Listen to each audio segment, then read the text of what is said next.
Recently I got engaged to my amazing fiancée Amy. I was the happiest I have ever been when Amy said yes, and was nothing but excited for our wedding. We started planning the venues, the dates, and the invites.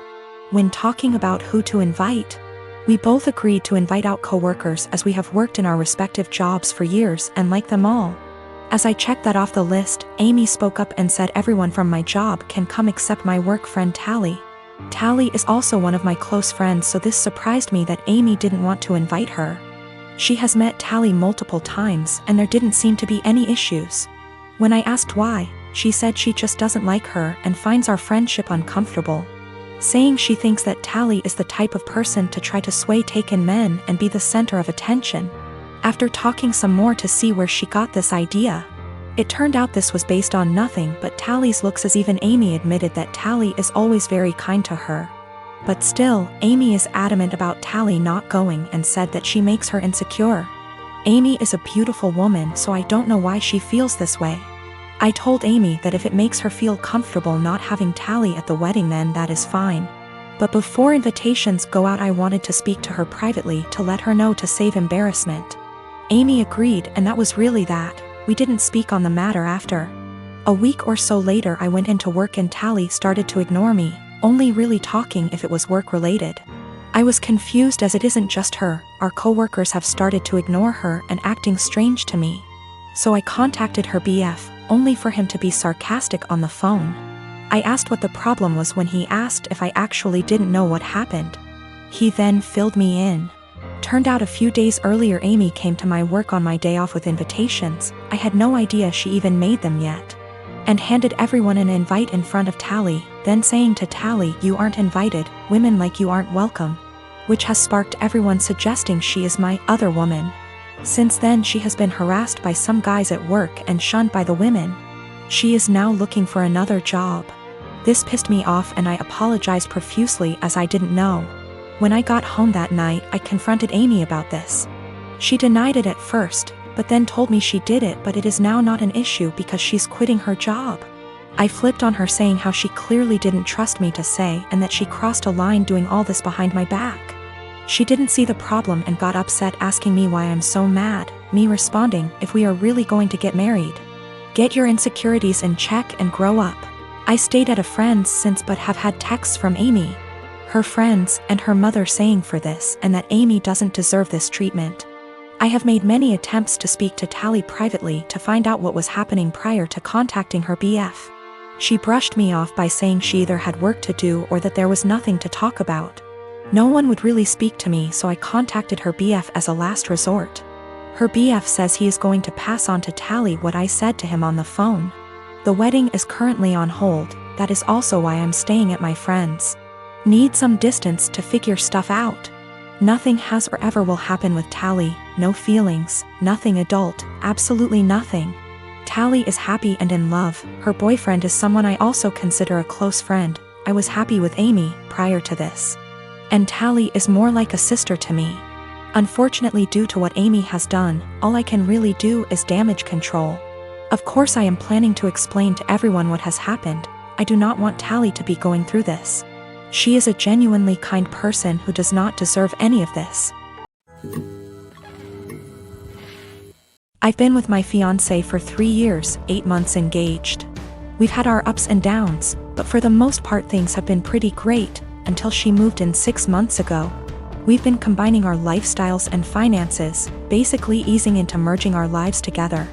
The problem is she's a people pleaser, in her own words. She's been in therapy for 6 years, and I guess I never knew how bad it was until moving in with her. A lot of which she's hidden from me. She recently was promoted into accounts payable at her company and realized she is the lowest paid person on payroll. She didn't negotiate a good starting wage, and has never asked for a raise, or had one, despite multiple promotions. She inherited a car a few months ago and sold it. She had offers online from $18,000 to $25,000, but sold it to the first person who showed up for $10,000. She caught someone stealing her bike at college. The woman stealing the bike managed to convince my fiancé that it was actually her bike, and my fiancé just let her take it, despite the fact that she caught the woman cutting her bike lock. Last spring was my 30th birthday and she ordered a giant chocolate cake for the party.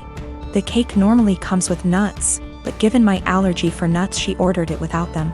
Well, when she went to pick it up and it had nuts on it, she just paid for it and brought it home. I couldn't even be in the same room as the cake. Which brings us to tomorrow. My father recently passed away and I need to fly to the other end of the country to get things sorted out with family, attend the funeral, etc. Meanwhile, we recently had a pipe burst in our home, and the contractors will be out tomorrow to fix it. My flight's at 6 a.m. and my fiancé will have to handle it, including all the negotiations because we don't know the extent of the damages. I've been giving it a lot of thought and I just don't trust my fiancé to handle it. And if I can't trust or rely on her to do something like this, how can we really be life partners? I mean, I trust that she is always looking out for me and has my best interest at heart, but I can't trust her to get things done. We've talked about it a few times before, but it's been unproductive. She's convinced she's just being nice and doesn't like confrontation, then brings up examples of extremely confrontational people. I think she puts her aversion to conflict above her / our long-term goals, and she needs to find a happy medium. She doesn't understand how negatively this is impacting her life. But at the same time, we've had some amazing years together and she really is a great person. We're compatible in almost every other way. My boyfriend of almost 3 years told me a series of white lies that to me seem more serious. Can't tell if I'm overreacting or if this is actually indicative of a bigger problem. My boyfriend and I have been dating for almost 3 years, living together for 2. We have a pretty good relationship, obviously with ups and downs, but we make it work and are happy. A little background on me and my boyfriend. I come from a single-parent home. My father was absent. My mother was and is by no means perfect, but she did her best with what she had. We were poor. Life was never easy for us, but we had each other. Since I was pretty young, I've wanted to pay her back someday. I've worked incredibly hard to be able to do so. I help her financially as much as I can and regularly pay her bills back / send her cash. I'm also her only living child now as my brother passed away 5 years ago, which basically left me to help her. I don't care, I love my mother, and the right thing to do is to help her when she needs it. But is stressful. This is relevant because my boyfriend described coming from a somewhat similar past, and it is something we have bonded over. Having the mutual experiences seemed to bring us closer. He told me he also helped his parents financially, and we would often vent to each other about the stress it brings. I am not one to confide in many people, so having someone who I felt like actually understood me was meaningful to me. So here is where the lies come in, and I need someone to either tell me I'm not crazy and this is horror, or that I am crazy and this isn't a huge deal. I'm fine with either. When we met, my boyfriend lived in a condo in a pretty swanky part of the city. I live in the US Northeast. He told me he owned that apartment / condo.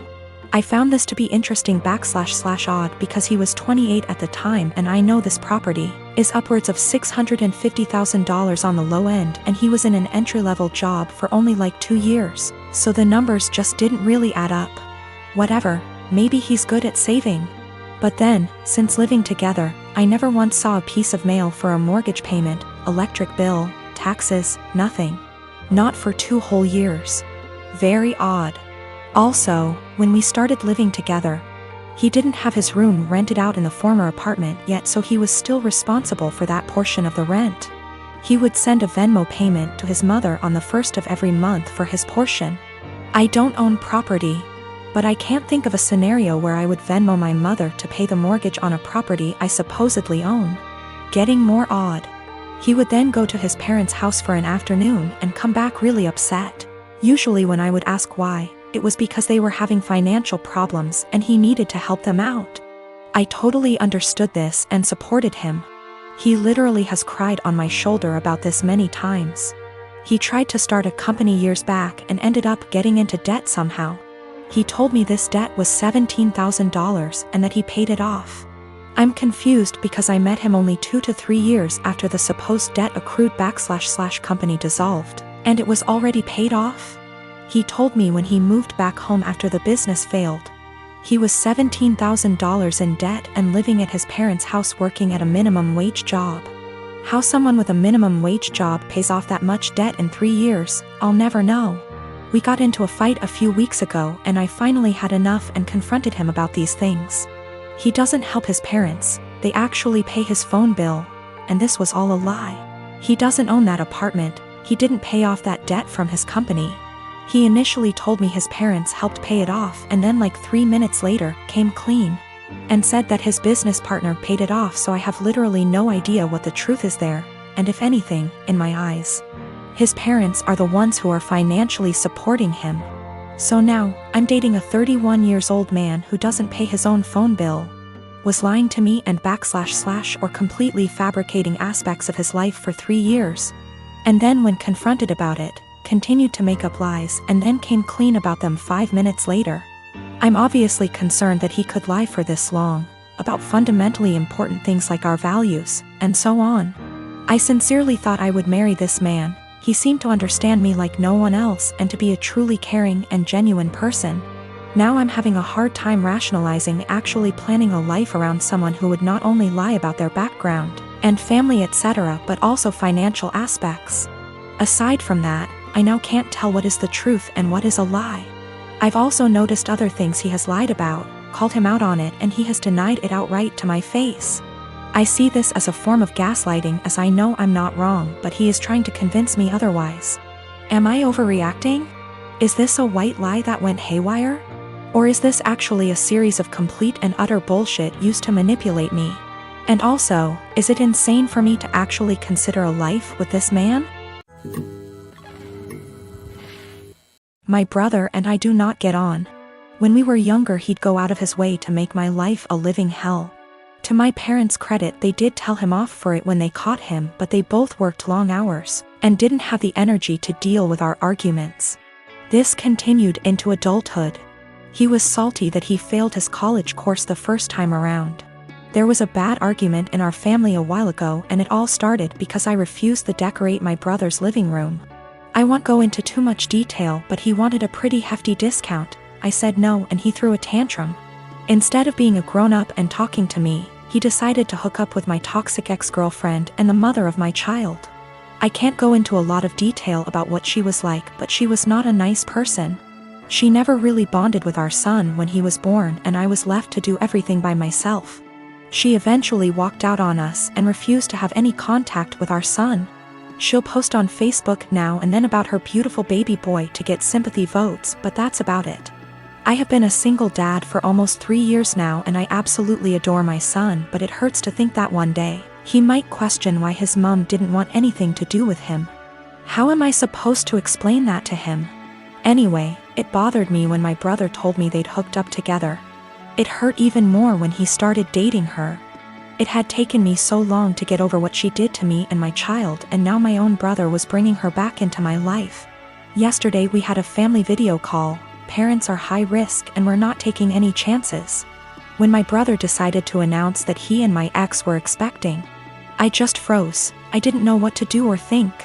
I could feel myself starting to cry a little bit, and it got a bit harder to breathe. Eventually, I decided to just congratulate them and then made up some lie about needing to put my son down for a nap and left.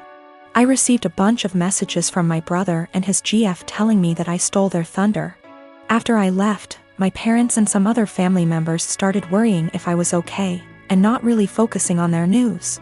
My uncle told me that I should have just been a man and stuck it out instead of making excuses to get out of it. After all, it was expected that our kids would be raised around each other. I feel like maybe I shouldn't have left the call, but at the same time it would have been worse if I'd stayed and had a full-blown panic attack in front of everyone. Some of the family members are split and have argued that I won't be able to avoid my brother and his family forever, but others believe I was in the right to leave that situation. I don't know what to think. My parents aren't happy, but they don't have the energy to deal with all the hassle my brother would cause.